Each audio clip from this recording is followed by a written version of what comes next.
right, thanks so much for sharing your garden with us. Love seeing places like that. They really get me excited for the springtime. Right now, you can beat the springtime. You can bring the spring indoors. We're going to be talking about houseplants. I'm really excited. We have some friends from Tillery Street Gardens, a really super cool place in East Austin. And we are welcoming Lindsay Mayer and Melissa Hagen. Thanks so much for being with us. Thanks for having us. I have to acknowledge, to start with, you've brought the coolest plants ever. You also were surrounded by that. We're going to get to that really quickly. But before we do, I want to just talk about a few ABCs with houseplants. A lot of people have a history with houseplants, and it's not pretty. They kill them pretty quickly. What do they do wrong? What's the number one thing people do wrong with houseplants? It's between overwatering and not enough light, I find. Okay. Yes. Too much water. Too much water. People tend to overlove their plants, I think, is what I It's find. easy to do. We talk about too light. Let's talk about what are some of the better scenarios for light. People hear, this is a low light plant. What does that actually mean? A low light plant would be a plant that you don't need to have directly next to a window, or it could be in a room that has more of a northern or an eastern facing window that gets less light in it, as opposed to southern or western windows. Right. And as opposed to closets or dark hallways. Yes, exactly. There needs to be a window in the room. Right. Light does matter to plants. Yes. And real briefly on the moisture part, this is tricky, but you know, a lot of people will buy beautiful plants in beautiful containers, but the containers are completely sealed. What do people do in that kind of situation? So there's some options. We have a terrarium behind you can see.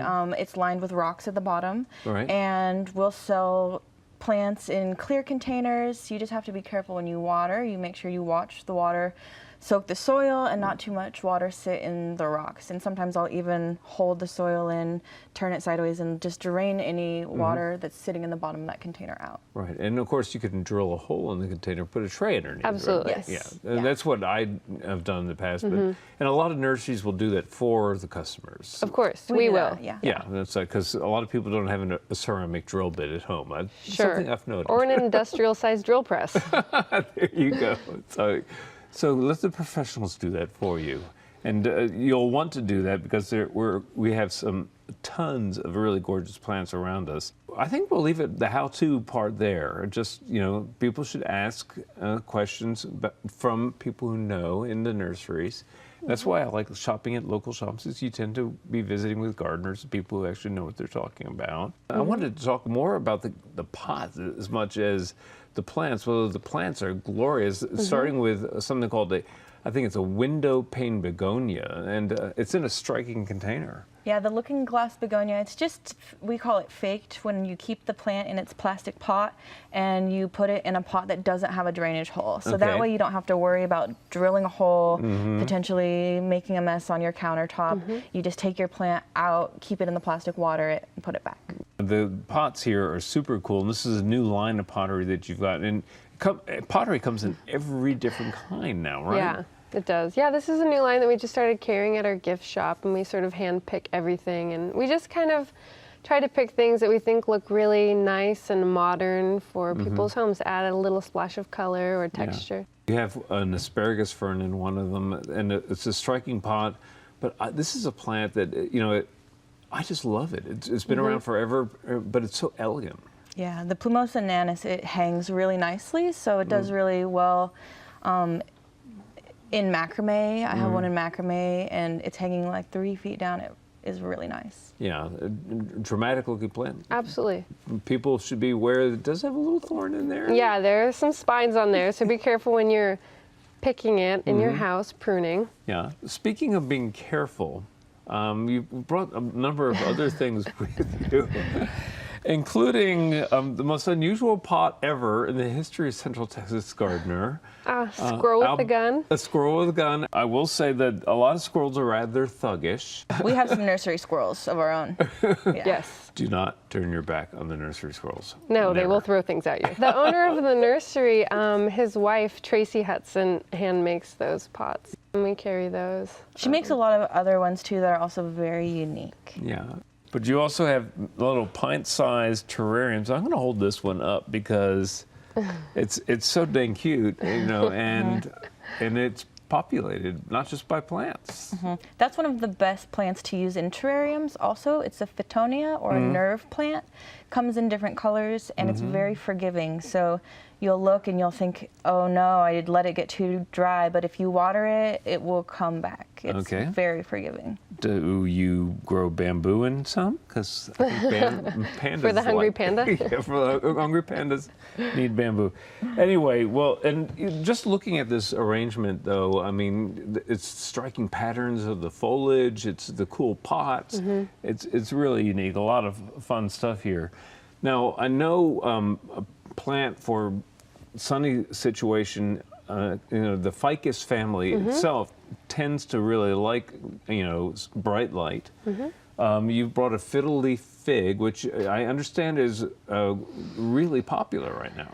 And also very temperamental. This is a really gorgeous plant with large leaves, and they're really stunning. They can get to be 6, 7, 8, 9 feet in your home with proper care, but they really need a lot of light. They're going to need to be in a room that has, like I said, western or southern facing windows, but careful not to burn the leaves if it's directly in the window when it's getting blasted by sun in the summer. Well, you know, thinking about grouping plants and design is important because you can create garden-like spaces indoors using houseplants. You can cluster them together. And I would think that against like a fiddle leaf fig, which has these big, broad, coarse leaves, that something really fine textured would look awesome. Absolutely. Yeah. Next to that, I think something I have next to mine in my second bedroom is also a cat palm with the fine textured leaves next to it. Yeah, and you can play with the combination of pottery as well, which is an important part of all this. You brought another variety of ficus. This is one called Audrey. Melissa's favorite. And why is it your favorite? Because it's new to me. So we have a specimen plant in our gift shop and everyone's always wanting to buy it. It's been really hard for me to source these, but it's getting a little easier because people really like them, so the growers are growing more of them, and they have a very fuzzy, velvety leaf. They're not as temperamental as the Ficus lyrata, so they're not going to drop leaves within 2 weeks if they're not getting enough light. They just are they're just easier. They still will get upwards of 5, 6 feet, you know, and pretty quickly growers. There's one you brought that just is it's so eye-catching, I can't not talk about it. It's the Calathea. This plant, it's like wild. It looks like a jungle plant. You know, tell me a little bit about growing this one. Yeah, the Calathea lancifolia, also known as the rattlesnake plant.